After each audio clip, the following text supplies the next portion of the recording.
మా నాయకుణ్ణి అడ్డుకుంటే సనాతన హైందవ సంస్కృతిని వ్యతిరేకించినట్టే, సనాతన ధర్మాన్ని మరింతగా హింసకు గురి చేసినట్టే. మా నాయకుడు కొత్తగా దర్శనానికి రావటం లేదు. గతంలో ఆయన ప్రతిపక్షంలో ఉన్నప్పుడు ఒకసారి ఎంజీ గోపాల్ ఈఓగా ఉన్నప్పుడు ఆయన వీడియోలో మాట్లాడింది కూడా ఉన్నది. ఆయన చేత మీరు డిక్లరేషన్ తీసుకున్నారా అంటే ఆయన సాంప్రదాయ దుస్తుల్లో జగన్మోహన్ రెడ్డి గారు దర్శనానికి వచ్చిన తరువాత ఇక అడ్డుకునేది ఏమున్నదండి? ఆయన చాలా సాంప్రదాయమైనటువంటి హిందుత్వ ధోరణిలో స్వామివారిని దర్శనం చేసుకున్నారు అన్నటువంటి ప్రకటన కూడా చూడండి. చంద్రబాబు గారు అడ్డుకుంటున్నటువంటి వీరతాడు వీరులారా అని మీకందరికీ కూడా తెలియజేస్తున్నా.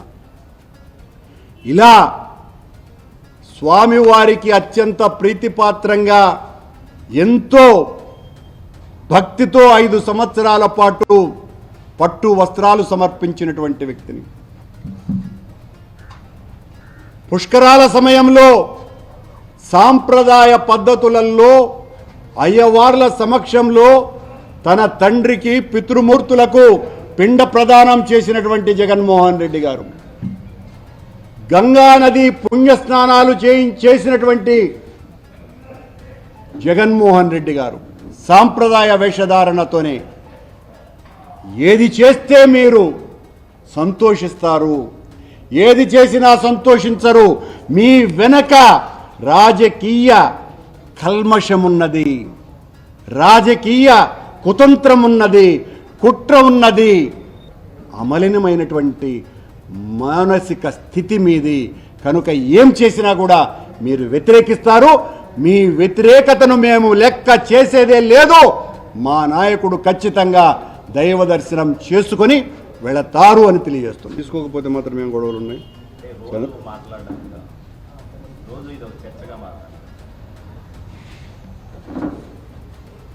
ఏమన్నా ఇప్పుడు ఏమన్నా విషయమా? మేము లేము కదా అధికారంలో. ఉన్నప్పుడు ఎందుకు అడగలను?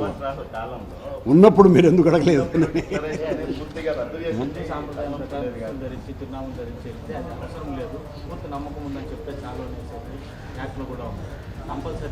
ఖచ్చితంగా జగన్మోహన్ రెడ్డి గారు హిందూ సాంప్రదాయ దుస్తులు ధరించే దర్శనానికి వెళ్ళారు. ఇప్పటికి వెళ్ళిన ప్రతిసారి కూడా ఆయన అలాగే వెళ్ళారు. తిరునామం ధరించి సాంప్రదాయ దుస్తులు వేసుకొని అత్యంత భక్తి భావనలతో, అంతే కూడా కాకుండా తన పాదయాత్ర ముగించుకొని వచ్చిన తరువాత జగన్మోహన్ రెడ్డి గారు పాదరక్షలు లేకుండా 7 కొండలు నడిచి అత్యంత భక్తి విశ్వాసాలతో దైవ దర్శనం చేసుకున్న ఏకైక వ్యక్తి కూడా ఆయనే. చంద్రబాబు ఆ పని చేయలేదు.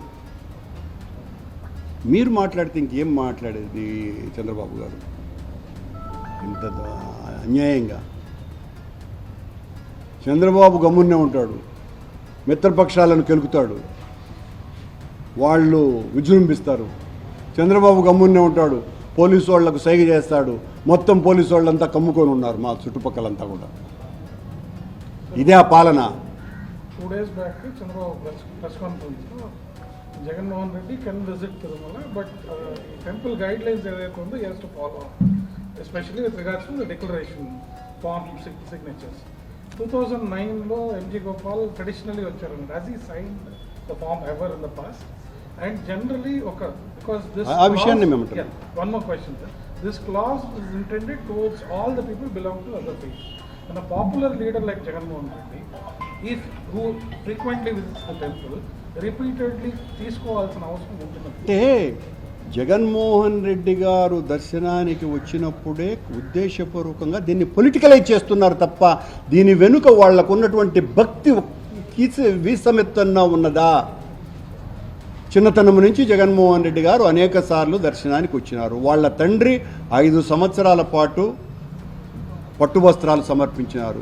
వారి తండ్రితో నాకు అత్యంత సన్నిహిత సంబంధాలు ఉన్నాయి. ఆయన ముఖ్యమంత్రి కాకపూర్వం 20 సంవత్సరాలు ఆయనతో కలిసి 10 సార్లు దర్శనానికి వెళ్ళినటువంటి వ్యక్తిని నేను. ఆయనతో పాటు కనీసం 4 సార్లు అభిషేకంలో కూర్చున్నటువంటి వ్యక్తిని నేను. ఇన్నిసార్లు దర్శనం చేసుకున్నటువంటి కుటుంబం మీద మీరు దాడి చేస్తుంటే మీ వెనుక దాగి ఉన్నటువంటి విషయం ఏంటి? హిందువులనందరినీ కూడా మేము విజ్ఞప్తి చేస్తున్నటువంటిది ఇదే. ఇక్కడ చంద్రబాబుకు లేకపోతే బీజేపీ వాళ్లకో పవన్ కళ్యాణ్కో జగన్మోహన్ రెడ్డి గారి భక్తి విశ్వాసాలు కాదు కావాల్సింది వాళ్లకు, వాళ్ళ రాజకీయ ప్రయోజనాలు నెరవేరటం. దానికి ఈ రకమైనటువంటి ప్రచారం చేస్తున్నారు. రోజు ఏదో ఒకటి డైవర్షన్. నిన్నటి వరకు లడ్డూది నడిపించినారు, నిన్నటి నుంచి మళ్ళీ ఇది ఎత్తుకున్నారు, దాన్ని తగ్గించినారు. ఎందువల్లంటే దాంట్లో కొంచెం పస తగ్గిపోతున్నది, చంద్రబాబు వాదనలో బలం వీక్ అవుతున్నది కాబట్టి దీన్ని ఎత్తుకున్నారు. కర్ణాటకకు సంబంధించినటువంటి ఒక పశువైద్య శాఖ సంబంధించిన అధికారి నెయ్యిలో కనుక ఏదైనా ఇతర పువ్వులు కలిపితే అది వెంటనే పాడైపోతుంది ఒక స్టేట్మెంట్ కూడా. చాలామంది అన్నారండి ఈ రకంగా నెయ్యిలో కల్తీ అన్నది ఇతర జంతువుల కొవ్వులు అలాంటివి కలిపితే పాడైపోతుంది అన్నటువంటిది. సరే, రాసిన వాళ్లను అలా మాట్లాడినటువంటి వాళ్లకు ప్రచారం ఎక్కడిది? చంద్రబాబుదే కదా మొత్తం సర్వం సహా. తమ్మినేని సీతారాం గారు మాట్లాడుతూ పశువుల దానాలు కొవ్వు కలపడం సామాన్యం, అందువల్లనే ఆవు పాలు నెయ్యిగా మారేటప్పుడు అది అవశేషాలు కనబడతాయి అని చెప్పారు. కానీ వెటర్నరీ ప్రొఫెసర్లు మాత్రం అది జరగదని చెప్తారు. తెలియదండి, నాకు తెలియని విషయం అనమాట. సార్, సిమిలర్ లడ్డు మీద పిల్స్ ఫైల్ చేశారు. అండ్ ఈ డిక్లరేషన్ ఇష్యూ కూడా every time Jaganmohan Reddy visit అప్పుడే ఇష్యూ అవుతుంది. నో అదర్ లీడర్ అయినప్పుడు లేదు. ఎందుకంటే యాక్ట్ ఒక ఇంట్రెస్టింగ్ ఫ్యాక్ట్, పేర్లు ఇప్పుడన్నా ఆధార్ ఉంది, అంతకుముందు ఆధార్ లేదు. The act says somebody's faith should be established going by the facial features of that person. Isn't that vague? Is it possible to ascertain that way? So దాన్ని ఛాలెంజ్ చేస్తూ with the YSRCP also legally proceed in this issue. ఓకేనండి, మంచి సలహా.